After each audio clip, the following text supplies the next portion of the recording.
Antes de mergulhar nesta história incrível, considere se inscrever no canal e ativar o sininho. Cada história aqui tem algo a dizer, e você não vai querer perder nenhuma. Lily não pediu nada, exceto uma chance para seu irmão. Nova York. Fevereiro.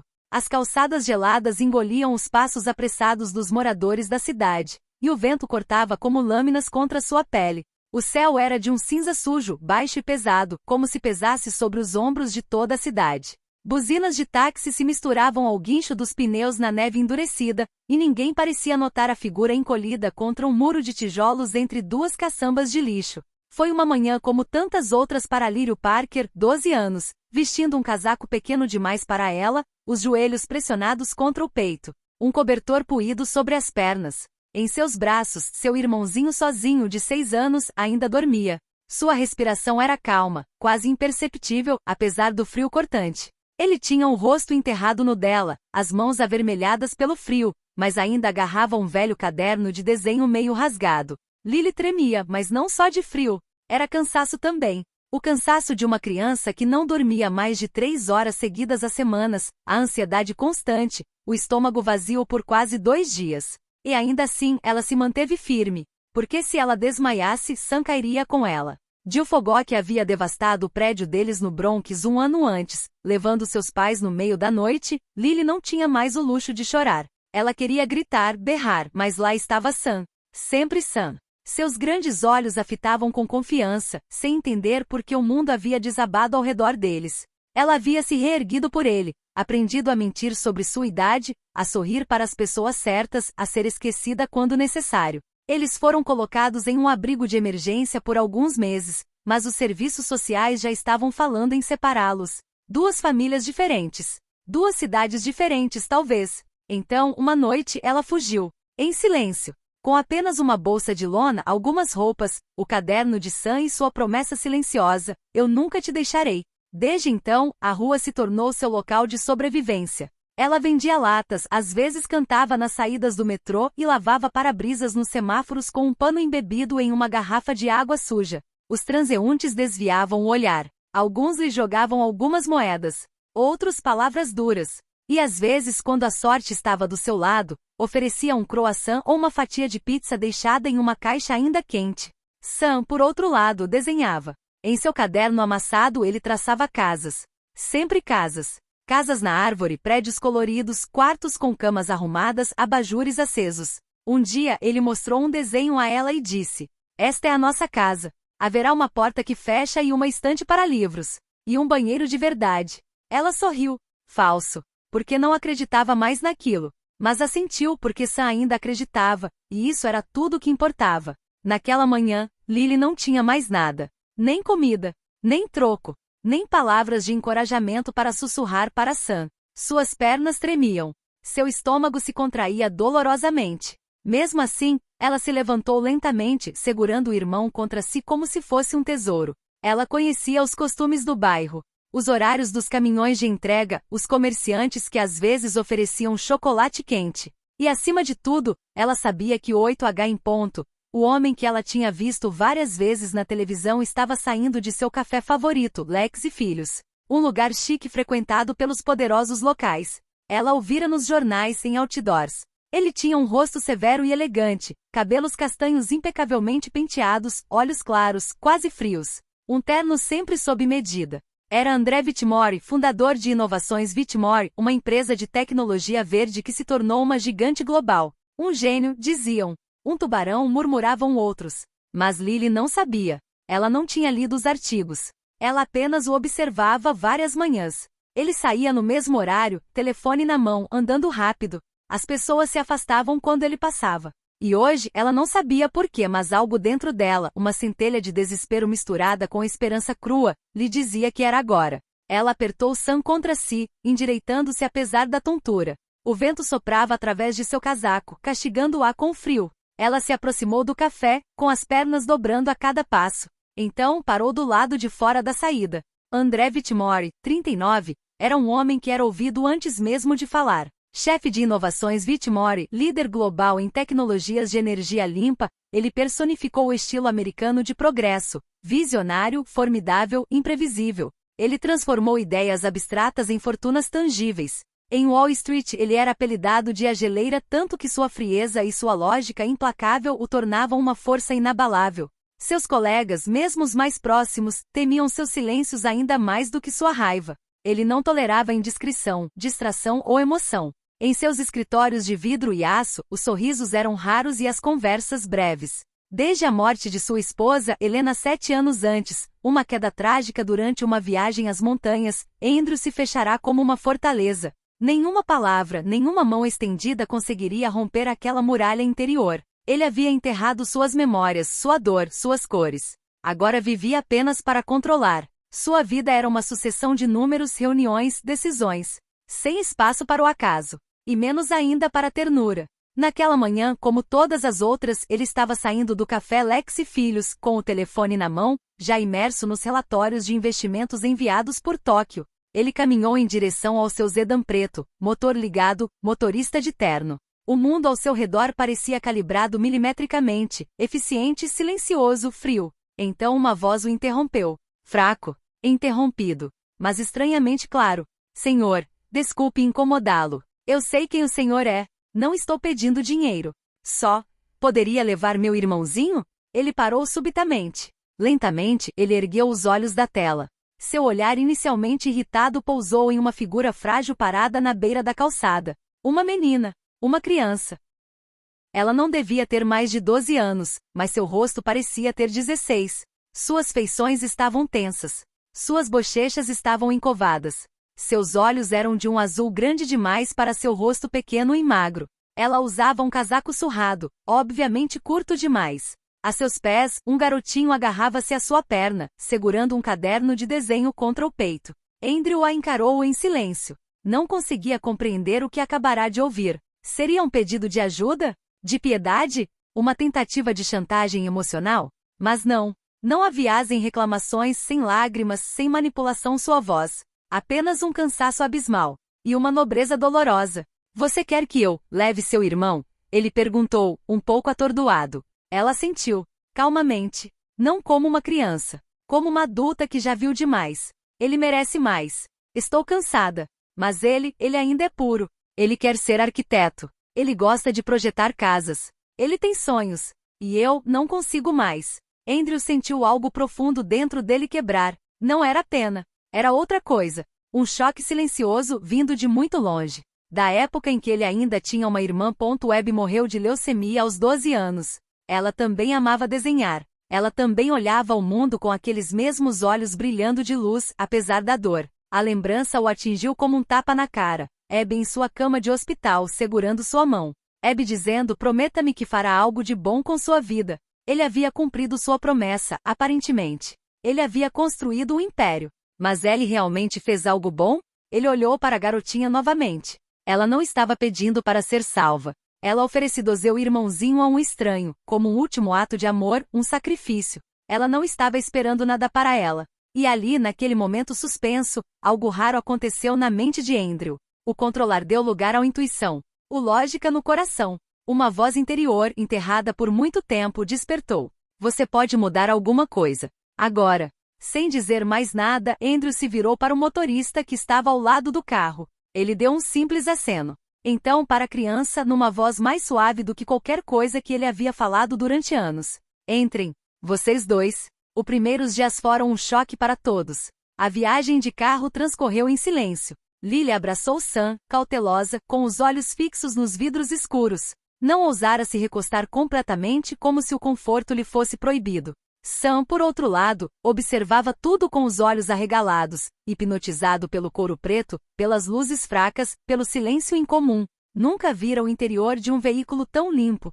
Simplesmente sussurrou. Para onde estamos indo, Lily? É a casa dele? Ela não sabia o que responder. A casa de Andrew ficava no topo de uma colina no Upper West Side. Uma fachada de pedra clara, colunas imponentes, janelas imensas. Um mundo diferente de tudo que as crianças já haviam conhecido.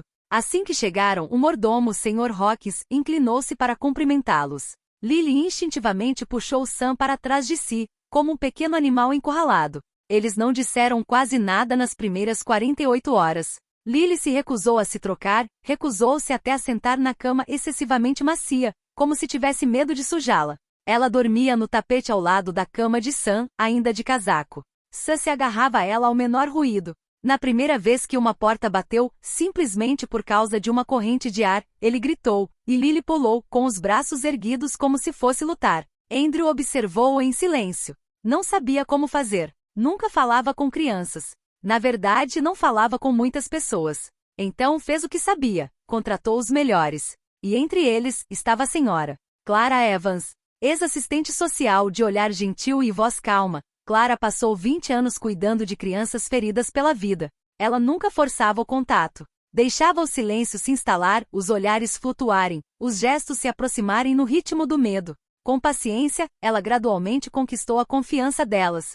Trouxe roupas largas e confortáveis para Lily. Conduziu-a até um banheiro privativo e disse simplesmente: "Agora é seu. Não precisa pedir." Lily olhou para ela por um longo tempo, antes de assentir lentamente. Então, entrou e ficou debaixo do chuveiro quente por quase 1 hora. Ela não chorou. Ainda não. Mas tremeu, por um longo tempo. Naquela noite ela dormiu 3 dias inteiros. Um sono profundo e sem sonhos. Ela só acordava para beber água ou acariciar a cabeça de Sam sussurrando, "Estou aqui." Então imediatamente mergulhou de volta na escuridão. Quando finalmente abriu os olhos, encontrou um desenho de Sam em seu criado mudo, uma casa colorida, um telhado vermelho, uma porta amarela e um sol sorridente num canto do céu. Abaixo, ele havia escrito: "Minha irmã salvou minha vida. Obrigada, Lily." Ela colocou o lençol contra o peito, fechou os olhos e pela primeira vez, chorou. Não de medo, mas de uma profunda sensação de alívio. Andrew, por sua vez, permaneceu em segundo plano. Não sabia se intervinha ou recuava. Durante anos, resolvera tudo por meio de contratos, aquisições e sistemas. Mas agora, não havia nada para possuir, nada para controlar, apenas 2 filhos. E ainda assim, algo dentro dele começou a se mexer. Certa manhã, ao passar pela sala de estar, viu Sam sentado no chão, concentrado em seu caderno. Ele parou. "O que você está desenhando?" O garotinho olhou para cima, surpreso. Hesitou, depois virou o caderno para si. "É uma escola. Mas uma escola linda, onde as crianças também dormem se não tiverem um lar." Andrew ficou parado ali por um momento. Então, agachou-se lentamente. "Você pode me mostrar? Como você faz as paredes aí?" Daquele dia em diante, ele lhe perguntava todas as noites o que havia desenhado. E Sam lhe explicava com paixão suas paredes de sustentação, suas grandes janelas para deixar entrar a luz, seus telhados feitos de painéis solares. Quanto a Lily, ela ainda estava distante. Mas uma noite, enquanto Andrew folheava distraidamente um livro na biblioteca, ela entrou timidamente. "Você tem algum livro sobre Rosa Parks?" Ele olhou para cima surpreso. "Sim, na ala leste." "A Clara te mostrou?" Ela balançou a cabeça. "Eu gostaria de ler isso." Ou Michelle Obama. Ou Malala. Eles não deixaram isso afetá-los. Ele a guiou até a estante. Ela selecionou 2 biografias e sentou-se perto da lareira, pernas cruzadas e olhar atento. Foi a primeira vez que compartilharam um silêncio confortável. Os dias passaram. Lentamente. Os silêncios se intensificaram, mas perderam a aspereza. Andrew observou Lily fazer perguntas a Clara, Sam correndo pelo jardim. O riso começou a retornar. Silencioso, tímido, mas sincero. E uma noite, quando terminavam de jantar numa sala iluminada mais silenciosa, Lily perguntou com uma voz quase inaudível: "E por que você disse sim? Naquele dia, quando falei com você?" Andrew largou o garfo. O silêncio se instalou novamente. Ele demorou alguns segundos. Então ele respondeu com a voz rouca sem hesitar: "Porque ninguém jamais me pediu algo tão puro, sem querer nada em troca. E percebi que estava diante de alguém mais corajoso do que eu." Lily olhou para baixo. Um leve sorriso surgiu em seus lábios. E nos olhos de Andrew, pela primeira vez em 7 anos, uma luz frágil dançou novamente. 1 ano depois, tudo havia mudado, e ainda assim as coisas mais preciosas permaneceram simples. A sala de conferências estava lotada. Jornalistas, investidores, figuras públicas e representantes de associações compareceram para ouvir. André Whitmore, o magnata da energia limpa, cuja reputação de rigor e isolamento sempre o tornou um orador raro. Esperávamos números, balanços, talvez o anúncio de um novo projeto revolucionário. Mas naquela manhã, Andrew apareceu sem seu terno habitual, vestindo um blazer sóbrio e sem gravata. Subiu ao palco sem seus assistentes habituais e colocou suas notas no suporte de partituras, que nunca abriu. Ele olhou para a sala, respirou fundo e então falou com uma voz calma. Hoje não estou aqui para falar de inovação ou lucros. Estou aqui para falar de uma palavra que desprezei por anos: vulnerabilidade. Um murmúrio percorreu a sala. Alguns já estavam pegando suas canetas, outros seus celulares. Durante a maior parte da minha vida, acreditei que a riqueza era medida pela velocidade das nossas conquistas, pela altura das nossas torres, pelo número das nossas vitórias. Mas há um ano, numa fria manhã de fevereiro, uma criança apareceu diante de mim e provou que eu estava errado. Houve silêncio total. Ela não me pediu dinheiro. Ela me pediu para salvar o irmão dela, sem esperar nada para si mesma. Essa ideia, essa força, essa dignidade me dominou. Foi ela quem me empurrou a criar a Fundação Hope Brick, que fornecerá moradia sustentável, cuidados e, mais importante, educação de longo prazo para crianças desabrigadas. Ele fez uma pausa. Seu olhar vagou por alguns segundos para a primeira fila. Essa ideia não veio de mim, veio de uma criança. O nome dela é Lírio Parker. Ela teve a coragem de sacrificar seus sonhos para salvar os do irmãozinho.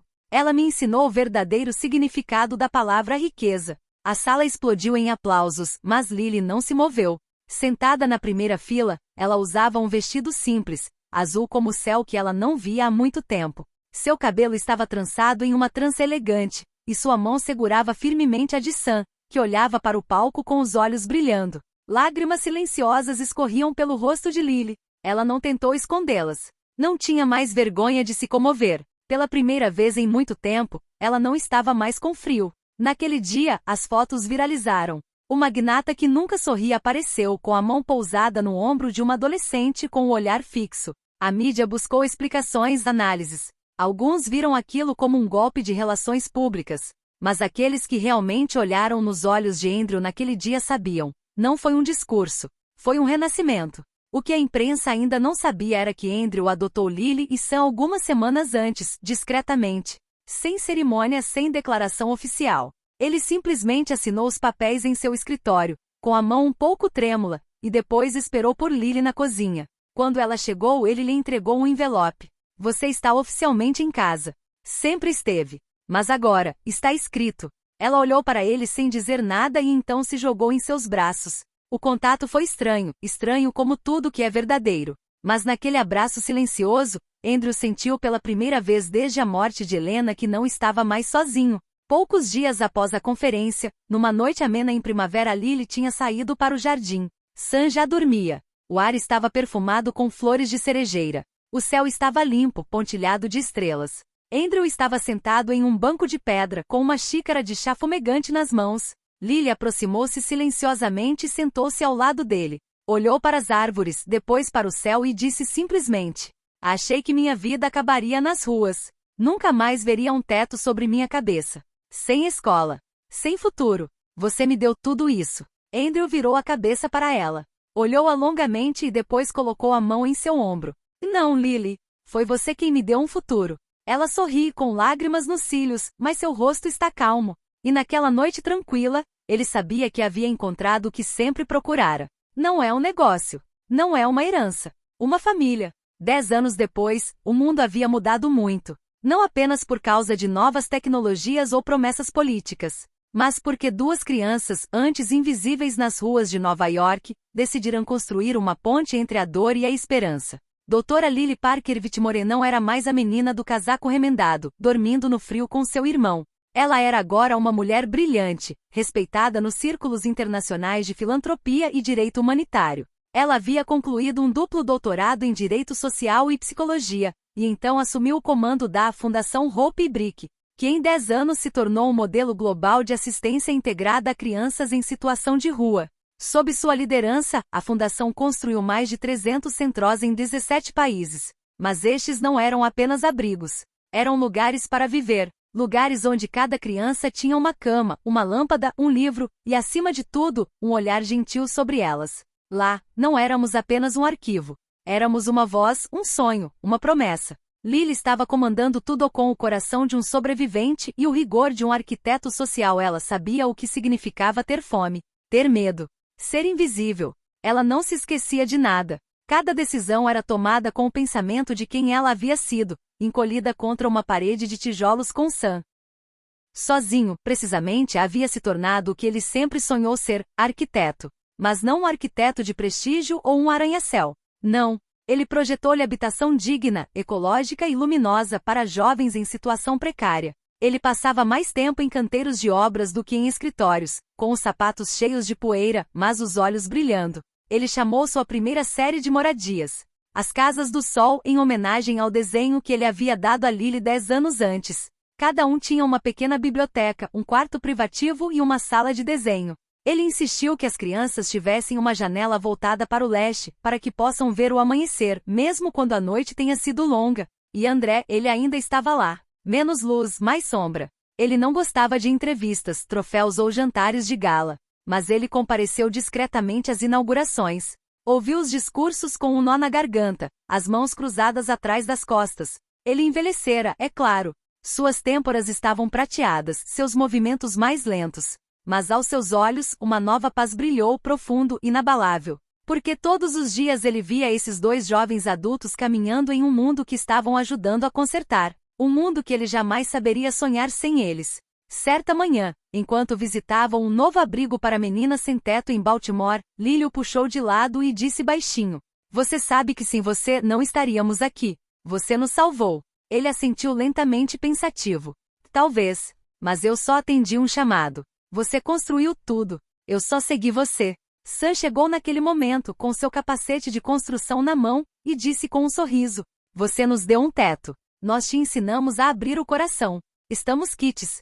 E todos os três riram. Uma risada simples, pura, como o que ouvimos daqueles que resistiram à tempestade e escolheram semear a luz.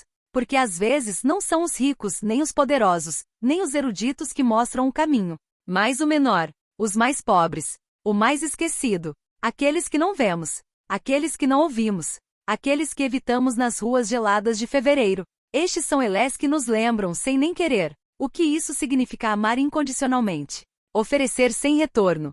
E acredite, mesmo quando não há mais nada a esperar. E é assim que eles nascem as mais belas revoluções silenciosas. Não em discursos, mas em um olhar de criança, focado num futuro que ele ainda ousa desenhar.